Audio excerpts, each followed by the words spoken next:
Hello and welcome to this edition of Behind the Screens with me, David Hart, and Mark McDermott, and we're joined today by Christian James. Christian is a founder of Hawkwood, which is a recruitment consultant specialising in HR professionals to the creative and technology sectors, so like almost a niche within a niche. That's it, yeah. Prior to that, he worked for Michael Page and Telegraph Media Group, who he joined after doing a degree in business and Chinese at Manchester University. Oh. Yeah, Cool. there you go. Yeah, I had no idea about that. Yeah, that's the normal impression I get, a raised eyebrow and shortly followed by a Y.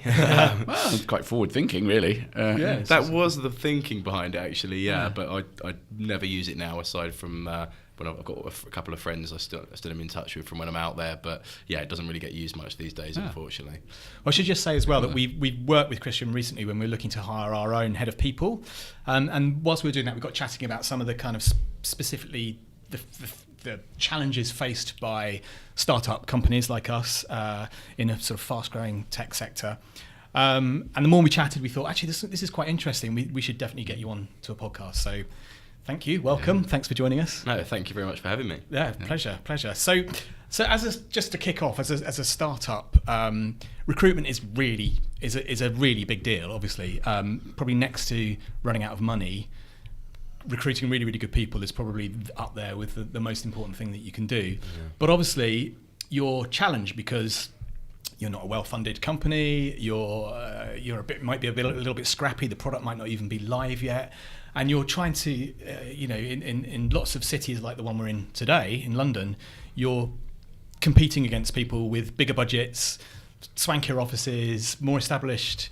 So, from your point of view, from your experience, is that a kind of challenge that startups, it's just a challenge that they're going to lose, or are there specific things that startups can do to encourage the best talent that they can afford, really? Yeah, I think the key for a startup is knowing and embracing what you are, and actually knowing and accepting that will only appeal to a certain type of person. I think obviously startups have become really fashionable now. A lot of people want to join a startup. I think some people don't really even know why, but just because they feel like that's what everyone wants to do, and they're hearing stories of people getting stock and getting big payouts and stuff like that. Is that it? Because that's one of the things I was thinking. Is it partly because people think there might be a massive payday down the line? Or I think that's definitely a consideration for some people. I'm not saying it's the main driver, but people do find that quite exciting. But I think as a startup, you're right, you won't necessarily always offer the best office space, although co-working spaces like WeWork and the likes have made that a bit easier. You're normally not necessarily a brand that everyone's going to know, and they might not necessarily know your product or service, which can be a disadvantage, certainly in some kind of specialisms more so than others. But on the flip side of that, what you can offer is opportunity. That might be the opportunity to make a step up, or build your own team for the first time, the opportunity to carve out a function for yourself, and just be part of a kind of potentially tumultuous but quite exciting journey, really, which is perhaps something you wouldn't necessarily get in a big FTSE 250 corporate. So I think what you lose or can't necessarily offer in one area, you can more than make up for in other ways. But I think it's about your ability to communicate that vision and story, get people really excited about it, and just make sure you're hiring kind of the right people who are actually cut out for that kind of challenge and motivated to come into it for the right reasons, really. Yeah. Do you think, one of the things I sort of, to a degree, recruited the early team of ScreenCloud, but I suppose it was a bit different for us because we basically recruited them out of our existing company mostly. Yeah. Although actually we probably did that. We probably built a team a little bit too quickly, and we actually unfortunately had to let a few people go in that early stage. So it went down to a real skeleton crew originally. And I suppose the first time we then went back out recruiting again was bringing on people sort of a few more engineers, but also a few more people in the first salesperson and things like that. My feeling back then, when we'd only just started getting the revenue moving, and the numbers were not impressive. It was impressive because anything's impressive when it's bloody hard, but to yourself. But if you really stacked our numbers up in the wider world, it was a drop in the ocean kind of thing. My feeling then is it would have been really hard to attract the best people at the peak of their career, because frankly it was hugely risky, very scrappy, and probably not that much fun. Probably very just hands-on, that sort of thing. So I kind of would have, at that point, it was about finding probably people who had the potential and weren't necessarily proven, but were the right kind of people, and then spending a lot of time sort of training them and getting them in. And it's almost more recently where, say, working with someone like yourself, I can look you in the eye and say, I can give you a role where you can go out and you can attract some of the best people in London, because that potential's now been realised to a point. Do you see what I mean? It's almost like the very beginning, it's almost like you just have to go out into the world and friends of friends and recommendations. It's almost be too early. What's the earliest startup you realistically can recruit for? Yeah, we're recruiting HR, and obviously there's only a need for that at a certain point in your journey. Yeah. But we've worked with businesses with 12 employees, and they're ready to hire an HR or an in-house recruiter because they've got a lot of funding and they need to hire a lot of people, and they know that person's going to play a crucial role in that. But yeah, I think the point you make around being able to attract certain people at an earlier stage is really valid. And without generalizing too much, someone at the kind of peak of their powers is probably at a certain point in their life where they've got family commitments, mortgages and that kind of thing, and the prospect of joining a startup that's maybe pre-revenue or recording quite low revenue at the time is obviously quite daunting. Yeah. Additionally, they're going into a kind of greenfield site, essentially, if they're setting up a new function, and with that comes a lot of operational kind of grunt work, really. Putting in place quite mundane systems and processes, and you can spin that as the opportunity to be creative and implement stuff, but when you think about what the reality of that actually looks like day to day, it's not necessarily interesting. No, not really. I think we sell it in as like, you can leave your mark on this, but actually leaving your mark is basically leaving a stack of paper and loads of admin. Congratulations. I know when we've recruited before, one of the challenges that we had was finding someone who genuinely worked in SaaS and was 2 or 3 stages down the line from us. So, for example, when we hired our head of marketing, we spoke to a lot of marketing people. He was the only person who'd really had any proper SaaS experience, and it was very hard for us to find. Maybe it was just because we were earlier on in the journey, but it was very hard for us to find CVs from people who'd actually worked in SaaS before. And we thought, well, that's not necessarily the end of the world, but we were thinking maybe that's just because there's not that many people out there that have done it yet. And actually, that's one of the things I've said to people, like, if you're, especially the more junior people, if you join us when we're relatively young and you stay with us through seed, through Series A, B and C, or even to exit, and you can say, I joined ScreenCloud when they were doing $1 million ARR, and all the way to when they exited for $1.5 billion.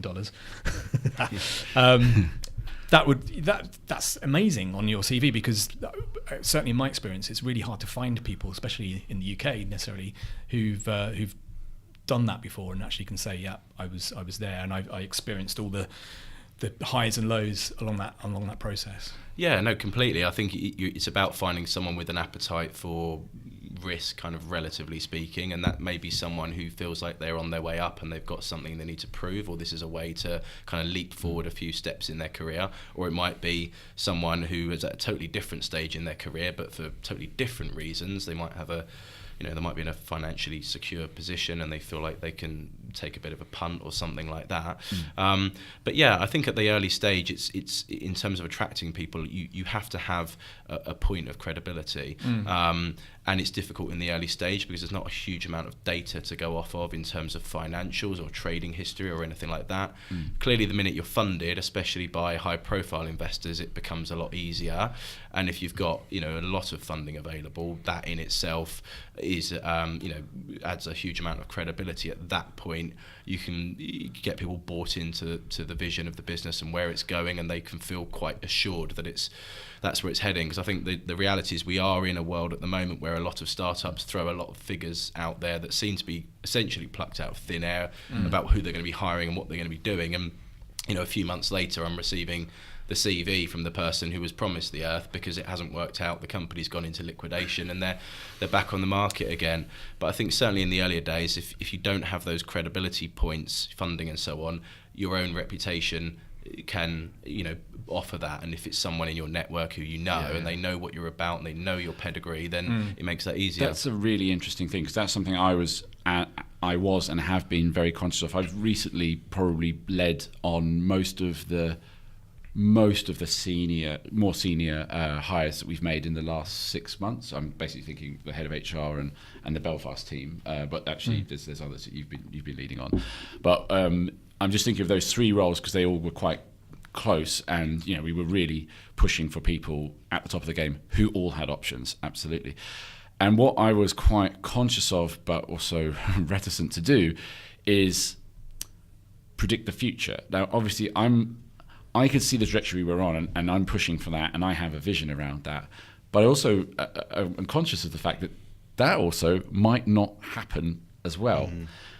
And I definitely personally was sort of caught in a bit of a moral conflict between laying out an achievable vision and basically being a massive bullshitter, for want of a better word.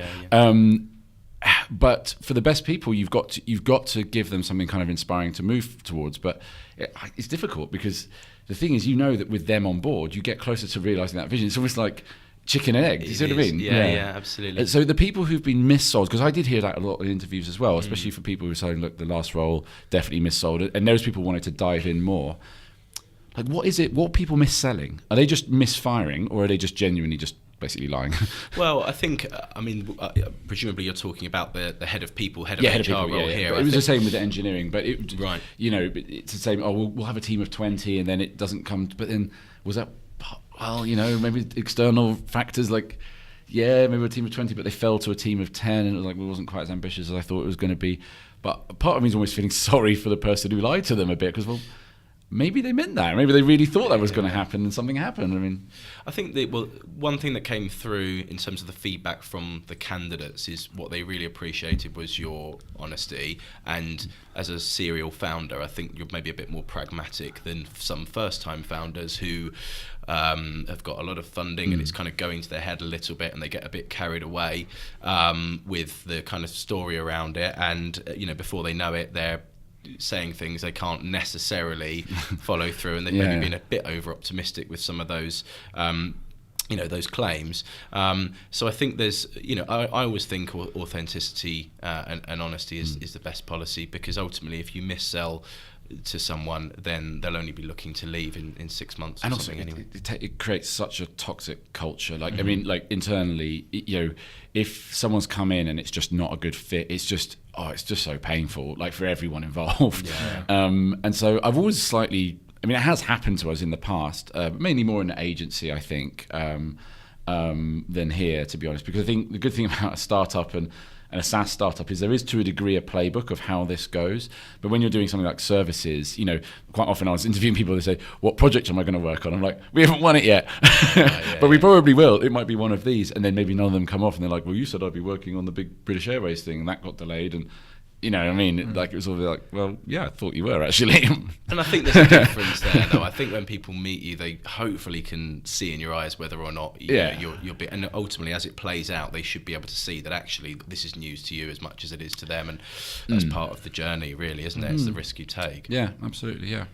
So, I'd be interested to see what your thoughts are about, is there a type of person that you should be hiring, or that startups generally tend to hire? Like, so for example, with us, we're working digital signage. Would it be normal for us, if we wanted a senior person, to try and go and hire someone from an incumbent within the industry, even though it's an industry we're trying to disrupt?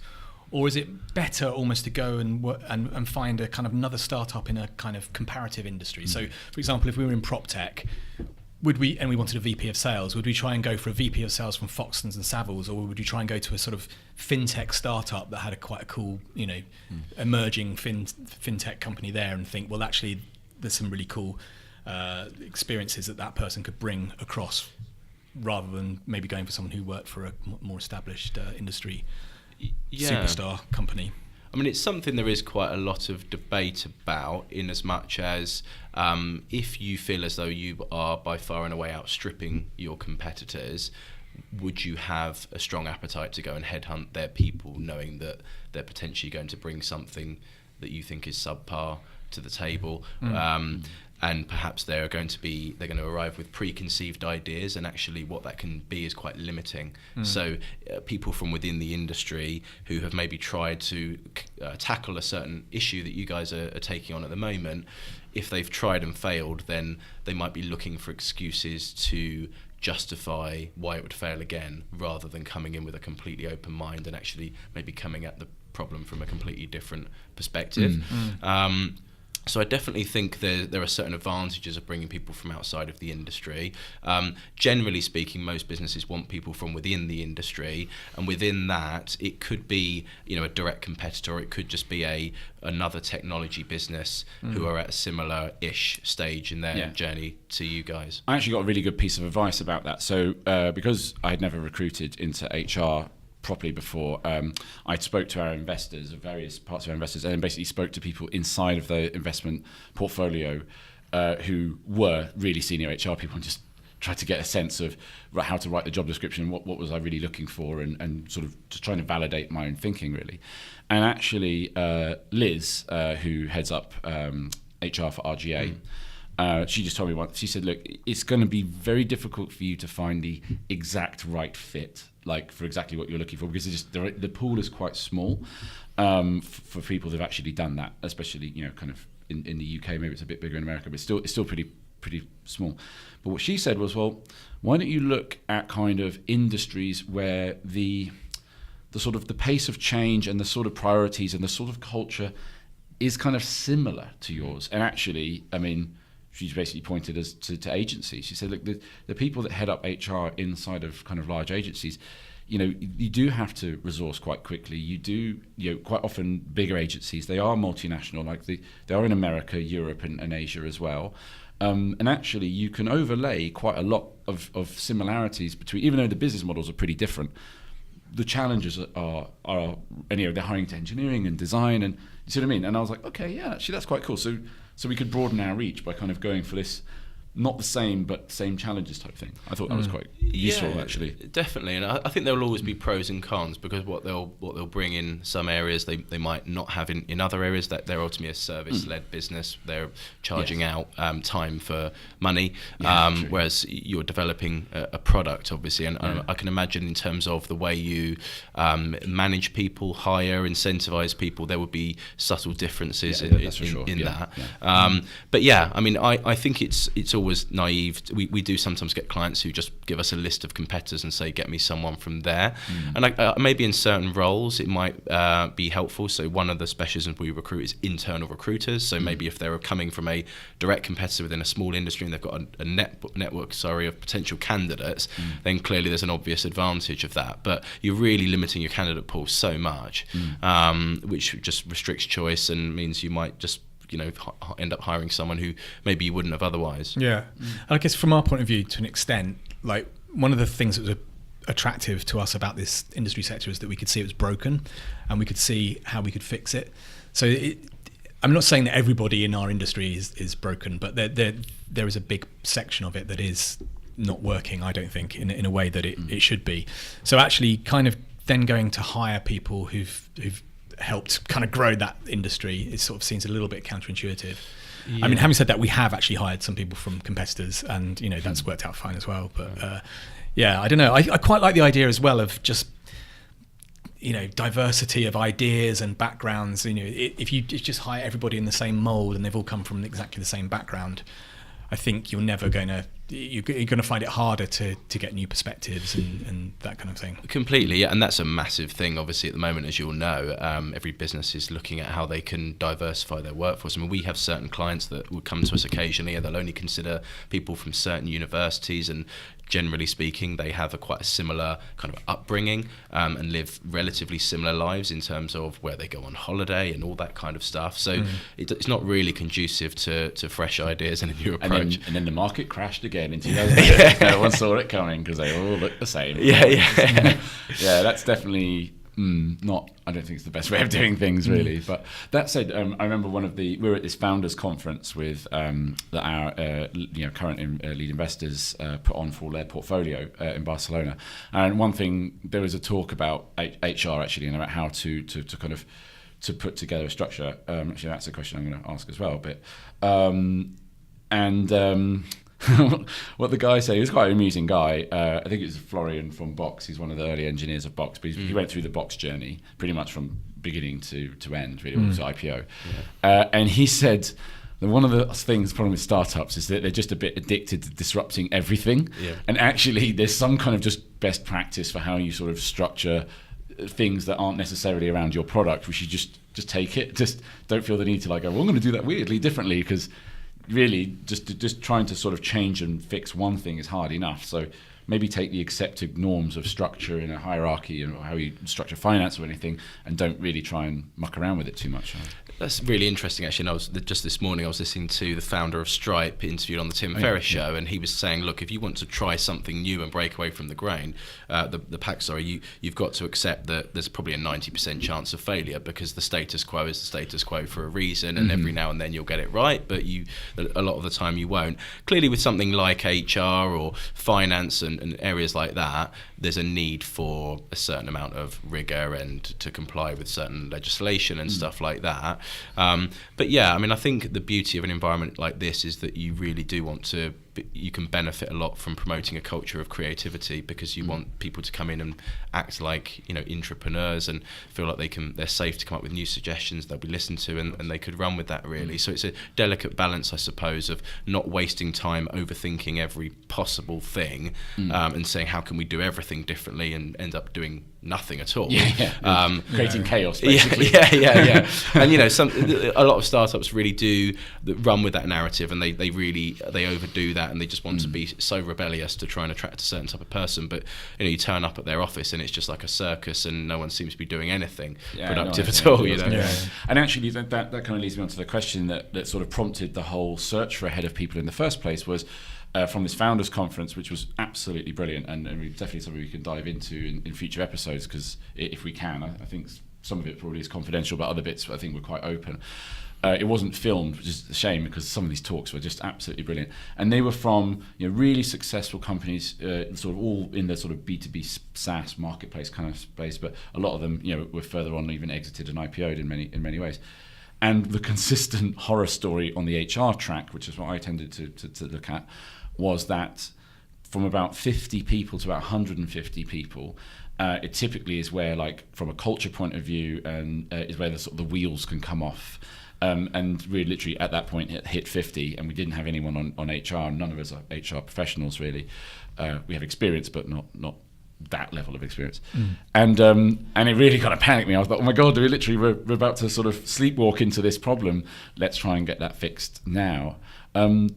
Obviously you're putting HR professionals into places like that. Do you find that people usually go in too late into HR? They think about it almost too late, before when the wheels start to wobble, maybe?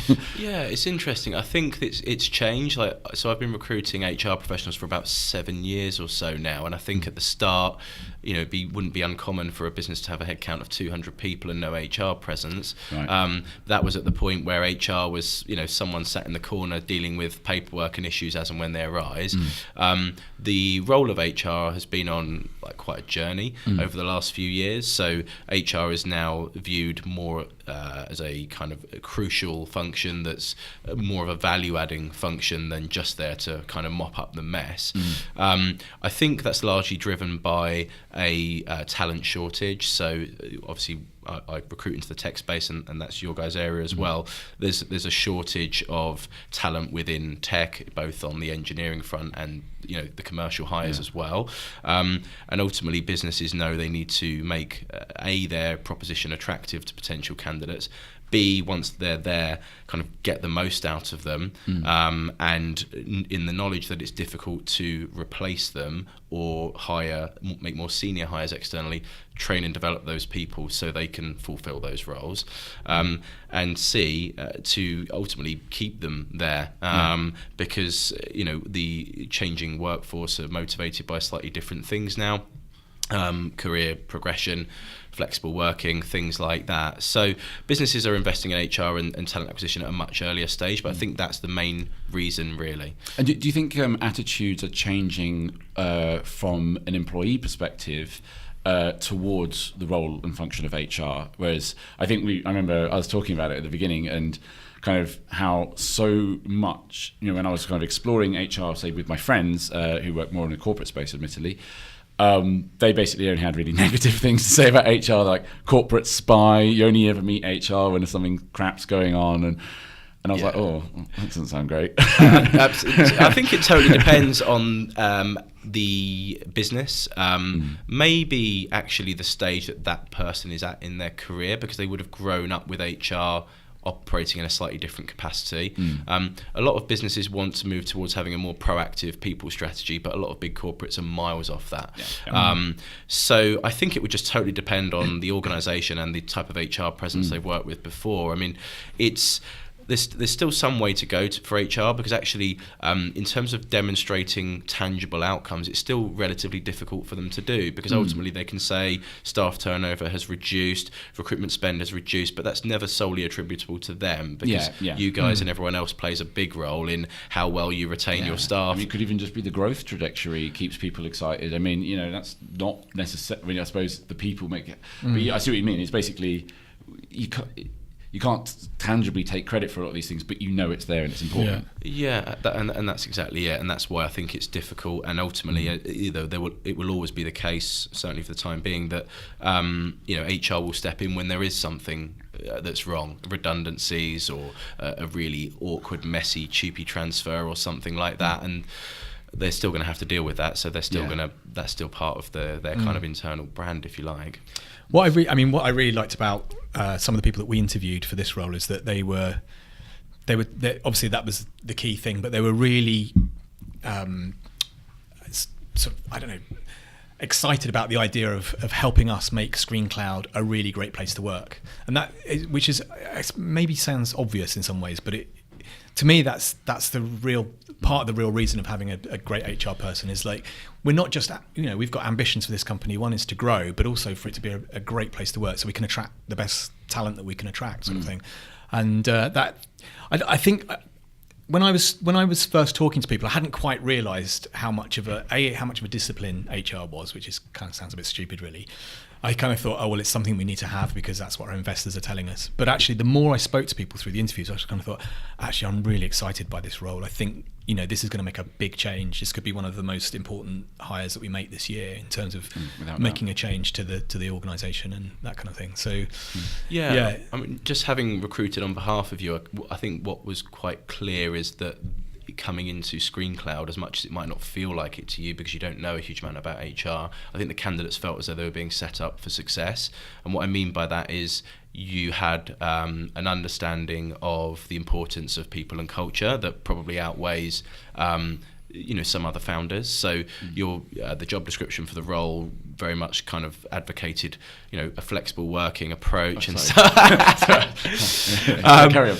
But the reality is that you talked earlier about HR, candidates being oversold, and actually what happens a lot of the time is an HR director interviews with a startup. The startup knows they need to hire an HR director because their VC firm have told them or whatever. So they go out, they find someone, they promise them the earth about, we're going to improve our employee benefits, we're going to roll out flexible working and all of this kind of stuff. And the prospective HR director gets really excited about having scope to come in and bring the changes. Then they join and the founder realises that actually, in addition to paying their salary, they now need a budget. They're going to want a team probably. And actually, when they do start to implement some of these things, home working, flexible working, the founder's paranoia can set in and they get a bit neurotic about it and a bit uncomfortable, and there's friction there immediately. But I think that having you guys kind of been through and set up We've companies done it for 16 years. So you kind of know that actually if it's done in the right way, home working or flexible working policy is a really effective tool of driving productivity and actually attracting and retaining good people. I think when the candidates were interviewing with you, I think they conveyed that enthusiasm and excitement because they felt as though the opportunity was there to actually implement things without the constant resistance of, a maybe slightly more traditionally minded or narrow-minded founder. Yeah, because if you've got two founders who are really keen on one thing and then one who's like, I'm skeptical, then it's quite hard getting into the middle of that and being a kind of referee, I imagine. Yeah, well, I think also what's increasingly, has been coming out for the last few years is that, many of these fabulous unicorns that have been created the wrong way. They may have generated huge amount of investor value and even just changed our lives, in terms of how we as consumers or businesses operate. But when you actually go under the hood of the organisation, you realise that they've done that at all costs. And you know, it's just even like last week coming out, and in the last few years. And I think that, you know, we sort of have had experience of it ourselves with one of our previous companies that we sort of we were a minority shareholder. We had influence, but we didn't have a full voice. We were not proud of the culture that ended up there, and we saw that run away from us. And it was a shame, because it was like, even when it was doing well, we weren't really very proud of it. We were like, oh God, I think we've created a monster. So I think, you know, one of our kind of paranoias, if you like, is obviously we want to succeed and grow, and that is probably what we spend 3/4 of our time talking about and thinking about. But we also don't want to do it and then everyone go, but it was a bloody awful place to work, and I really wouldn't wish it on, you know, my worst enemy kind of thing. So I think that's where it comes from, really, is a desire not to be that evil. To quote a company that doesn't want to be evil. But I think you founded the company, you know, for the right reasons. You want to go on the journey. I think if it's just about squeezing as much money out and then disappearing into the sunset as soon as possible, then clearly the way you approach culture and hiring and managing people might be a bit differently. It would also be an AI startup. It wouldn't be something as unsexy as digital signage. So one question that this kind of, so obviously all this conversation we're having today is really about some of the challenges that we have as a startup and recruitment and everything, and trying to get over some of those challenges that you have. But so Jason Lemkin, I don't know if you've heard of him, but he's sort of SaaS, the godfather of SaaS, some people might call him. It might be self-proclaimed, but yes, he is. He's a very good guy and shares some brilliant content. He was at this conference that we were talking, and we were, one of the things that he said, and I kind of went up afterwards and kind of quizzed him a little bit about it, but he was saying that when you're recruiting senior people, you should have 30 interviews. And we were like, 30? I mean, like, we'd have nothing else to do. But he was saying that you'll only find great if you do 30 interviews. Now, one of the problems that we've had, in fact, even the last two people that we've hired have both done this. I don't know if it's a kind of sales technique, but they've both said, I've got 2 other offers on the table. They want a decision by Monday. And you're like, okay, well, I've only interviewed 5 of my 30 people. I mean, how do you, is that, should you hold your nerve and just go, well, I'm sorry, you know, if you don't want to work for us, then go and knock yourself out? Or should you just go, look, this person's great, I think we'll just sack off everybody else and just go for it, because otherwise we might lose the best candidate we're probably going to see in this round. We think might be the best candidate, but we can't be 100% sure because you can't see the future. Well, that's it. But also, how much of it, I sometimes wonder if it's a bit of a technique. I don't know. You're a recruiter, you know. Yeah, I mean, being played. So, depending on who the recruiter is, or the candidate is, frankly, you know, it could be a technique. But the reality is, it is a competitive market. You know, the space you're in particular, is a candidate short market. So, in terms of interviewing 30 people, I mean, honestly, that would be really difficult in terms of your time, because you're spending maybe an hour with each of those. You've got to feedback and all that kind of stuff. Yeah. I think that there would be a huge amount of time between the first and the last interview, one would assume, and which kind of leads on to your point around, coming under time pressure. I think it would be pretty difficult. I also think if you were using an external recruiter, they would probably have given up on you after candidate number 6 or 7 in most cases, unless you're upfront with them at the start and you pay them a retainer fee and you tell them that's the way it's going to be. But I mean, if it were me, I think the way to combat that is to just permanently be in recruitment mode. So I saw quite an interesting LinkedIn status by Steve Bartlett, who runs Social Chain, and he said that he thinks of his agency, which is a social media marketing agency, as a recruitment agency, because they're a service business and they need to always be hiring. So I personally think, and this is certainly the mentality we have in our industry, because hiring recruitment consultants is so hard, you're always on the lookout for good people. So you might not have a vacancy now, but if you know you're always looking to hire salespeople, or you will be at some point, meet them now, and at least you've got a data point then to say they were good or bad. I mean, if you're making a completely new hire, like you were with the head of people, I can understand you might want to meet more. But I suppose if you are using recruiters, you'd hope there's been a screening process that would mean that you wouldn't need to meet 30. And well, I do sometimes wonder how robust that screening process is. Like, how much of it is a question of just pressing forward on a CV that you get in and go, oh, that might be vaguely. I'm not saying that that's what you do, but sometimes you do wonder. Sometimes you get CVs through and go, well, really, is that a good CV? Is it? Yeah, and to be honest, that's a really valid point. And quite often you haven't actually met the candidate. So that happens. Yeah. I would say that would happen more often than not. Would it? Really? Right. I don't know. I don't know. In our market, so we recruit HR, so much of it is around how they come across as a person rather than any specific technical skills. You have a qualification within HR, but it's not held in huge kind of esteem. Everyone has it. Yeah, exactly. Yeah. So we meet people on the basis that culture fit and approach is pretty much everything. In terms of other industries, I don't really know. It would always depend on the recruitment consultant and how they do it. And the level of maybe as well. I mean, I think that it comes down to having set recruitment agencies that you work with quite closely. If you're throwing out a brief to 10 or 20 people and they know that you're doing that, they're not going to spend much time. I mean, it's an industry where unless you're paying them to do a retainer, it's success only. So the mentality of a recruitment consultant, as much as you're not going to like this, is while I'm working for you, and you're working with other agencies and you're advertising, I know that actually filling this job isn't entirely in my control. So I could do my part and you could fundamentally still find someone better via another source. So I need to constantly be hedging my bets so that if you don't hire through me, someone else does. So you end up in a situation where recruiters are kind of drip feeding CVs to various clients, trying to spin all of those plates rather than 100% committing to one. So if they don't have confidence in their commitment to you, then you're opening yourself up to the risk of them just throwing stuff at you and hoping it sticks. Do you think then that companies should basically find one recruiter and say, right, you're going to be the sole one? Is that, I mean, obviously that's ideal from your point of view, but you think that's the best way?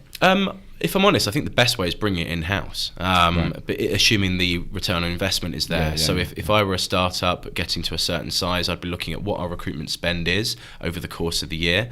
I'd be looking at salaries for an in-house recruiter and then taking into consideration the other costs that will come with that, which might be things like LinkedIn, maybe membership to GitHub or Stack Overflow or something like that. But also importantly, remember that they probably won't fill every single role directly, so that you do still need to allocate a bit for agency spend. More often than not, if you're a growing company, you're probably going to see a return doing it that way. An intermediary kind of solution is to bring a contractor on site on a day rate. But certainly if you want to use recruitment agencies, I would say one or two, depending on the nature of the role, you could, and the level of faith you have in them, you could look to do a retainer, because then you should, in theory, assuming they're operating with integrity, get total commitment to filling the role. But yeah, I certainly wouldn't be throwing a brief out to lots and lots of agencies, and I would definitely be making the time to meet with the agency so they feel like they've been given your time, reply quickly. Anything you can do to improve that relationship will normally be reciprocated if it's a recruiter worth their salt. So really difficult to see the wood for the trees in that world, because I get invited to about 5 billion coffees a day by hey, just a quick chat and a coffee. I'd have a caffeine overload if I took it all, but it's very I think it's very honourable for you to say that, like to basically say that you should take it in-house and stuff. One of the things I was also really interested in, because we sort of did both and have done both, do you think the best candidates ever go direct, or do you think that the best candidates who know that they're best candidates also know that the recruiter might do the best job for them in terms of landing their next role? So I feel a bit mixed on it, only because I hear a lot of candidates say to us, I'd rather go through us than apply directly, because they know that we maybe have the inside scoop. We've had the chance to sit down with you face to face and really understand what your kind of touch points are, and the real priorities are. We can prep them for the interviews and stuff like that, and we can maybe tell them how many candidates are interviewing, and they can kind of get the inside scoop, and they've got someone to help. And you can do awkward negotiations on their behalf. Yeah, absolutely. But do I think good candidates go directly? Yes, I do. I mean, the reality is, as a startup, if you can avoid paying a recruitment fee, you will do. So, especially at the very early stage. Yeah, exactly. So if it comes down to it, and you've got a candidate with an agency fee attached and one without, and it's neck and neck, I'm not saying it'd be the deciding factor, but it's a consideration within a kind of wider portfolio of thoughts. So yeah, I mean, I think I would advertise if I were a business. I would, in addition to whatever other mediums you're using to recruit, I would personally advertise, because I think LinkedIn makes it a lot easier now. I mean, I get emails constantly about various jobs, and people will kind of tag people in jobs online and share them around and stuff. And I think that, again, for the price of an ad over a recruiter fee, even if you only fill 1 in 5 directly, there's normally a return on that investment. Well, if I were to take that last role, we had an overwhelming response. That's one of the other things that maybe people don't factor in, is when you're doing it direct and you're doing it yourself as a non-professional recruiter. I mean, I had to go through basically 200 CVs. That was the direct ones. Yeah. I would say that when we got down to the real crux of it, I would say it's quite an overwhelming data point for me, is the best people came via the recruiters. We got some, but we could have comfortably filled the role very, very well direct. But without doubt, I think there was an edge. And I don't know exactly why. Maybe it's some of the things you were saying about they were better prepped. They kind of had, because I suppose the other people were just coming in literally off a LinkedIn thing and then boom, there you go. I don't know, but they were better, if I'm honest. Maybe. I mean, the view always used to be the people that apply for jobs are either the unemployed, the unemployable, the unhappy, which they might be unhappy because they're not being rewarded or treated well, which could be suggestive of something else, or the underqualified or unqualified. Which probably still rings true, but certainly it's a bit more grey now with LinkedIn, I think, because people, especially in certain fields, sales and HR and things like that, they're on LinkedIn all the time, so they're really visible. And I mean, obviously we're talking in London, we're all from the UK. Do you think, what's your perspective on overseas? Because there'll be people listening, obviously from probably mostly from the US, but also internationally. Do you think it rings true in your experience, if you have? Yeah, I think so. Yeah, I mean, certainly LinkedIn is a massive platform in the US and throughout Europe. We do some recruitment in places like Berlin and places like that, and I know that's the same. I mean, the Asian markets, I don't think they really use LinkedIn too much from what I understand. But yeah, I would think the same rules would apply, really. I think it comes down to, if you've got 2 options, one direct, and you mentioned you had some marginally better people through agencies. I think so. The difference in the recruitment fee over hopefully a 3 to 5 year tenure all of a sudden pales into insignificance, really, doesn't it? So it's that trade-off, I suppose, really. And I suppose you'd always want to get A players if you can, even if they come with a slight cost. I think this is something that's really been we've been really nice to them today. Our lead investors, who we're not public with at the moment, so we're not mentioning there, but we've had some really good insight and chat about things like this, and we've seen it ourselves, that the difference between, it's going to sound cliche, but it's just bloody true. The difference between someone who is genuinely great at what they do and someone who is very, very good, it is an astronomical amount of impact they can make. And it might not, maybe in the first few months, you won't not see it, but it's a little bit like, the first step in the wrong direction, you've got the most chance to turn back and change. But once you've gone down, it's quite a long way back. And I think that it does start like that, and just gradually you see that difference between when someone is absolutely on top of their game, there's almost no, whatever percentage, it's like irrelevant. It's like, fine, I'd pay 4 times if I knew that's how it was going to end or end up. And that's in terms of how they do their job, but I mean, it doesn't even take into consideration necessarily the impact it has on attracting other people like that. Well, that's it. Yeah, that's a very good point. Because ultimately, great people want to work with other great people, and it doesn't necessarily even mean in their team. Just if you're, it's a real snowball effect. Because ultimately, good people generally know other good people, and they can bring ex-colleagues over, because if they've come to ScreenCloud, I've had it before. I was working with a fintech startup, and one of the candidates' old CTOs joined that startup, and I was then speaking to this HR professional about joining, and he said, well, that person went there, which is good enough for me. So that was a seal of approval. Literally, we have evidence of this at Belfast office. We spent a really long time and put a lot of discipline. I've got a hat tip to my team and the apps team, Irina and Josh. Josh particularly did a lot of the early rounds, and most candidates, we actually went through one complete round of recruitment. Josh didn't put one person through to me, and then we went back and went again, and we went more down a headhunt route rather than who was available now route. We ended up taking 2 leaders in the Belfast team, both fantastic guys for different reasons, and they complemented each other beautifully.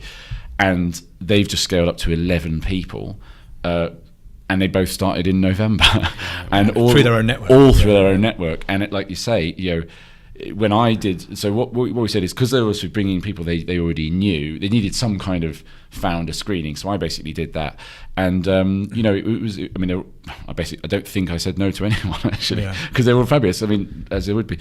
But one thing they said was like, well, Andrew's there, well, Michael's there, so.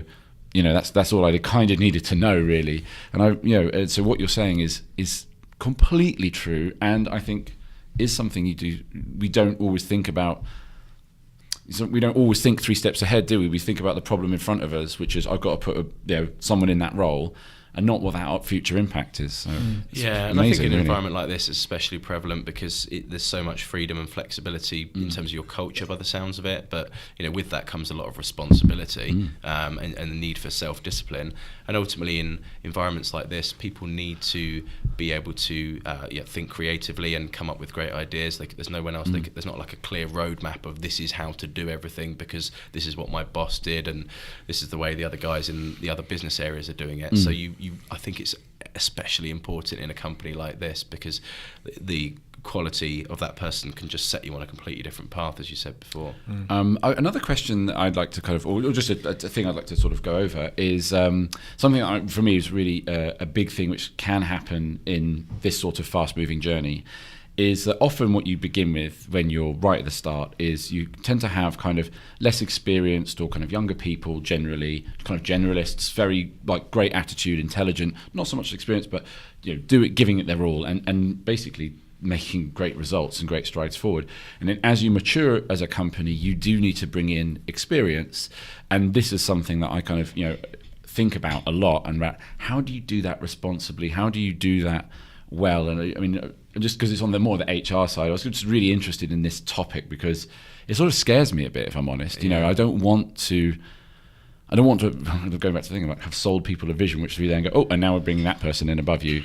It's really difficult, and we see this a lot because often a business will make their first HR hire, and because they don't really know what HR is or what the potential of that function is, they'll bring in someone quite junior just to deal with stuff, and then ultimately that person will think they're working towards something, and before they know it, someone else comes in over their head. I think the reality is again, it's about kind of really clear communication and transparency, because you may have made suggestions in an interview about where this could go because actually you believe that at the time, and then as you go on that journey, you're learning yourself, and things change, and they should accept that. I think that if you've got someone with their ego in check, you'd hope that they would actually recognise it as a learning opportunity. I think the key thing is that the person who comes in isn't just marginally more experienced than them. There has to be a noticeable gap so they can see that person as a really kind of inspirational mentor and line manager. I do think it's about the communication around it, really. And ultimately, if it doesn't work out for that person or they aren't cut out for it, then you've not knowingly missold them anything, and it might be you can redeploy them to somewhere else in the business, or you might just have to accept that actually it's run its course, we're going in a slightly different direction, and that's just kind of the way it is. They'll have still got some great experience from it, having been in at that stage, presumably if you're scaling quite quickly and stuff like that.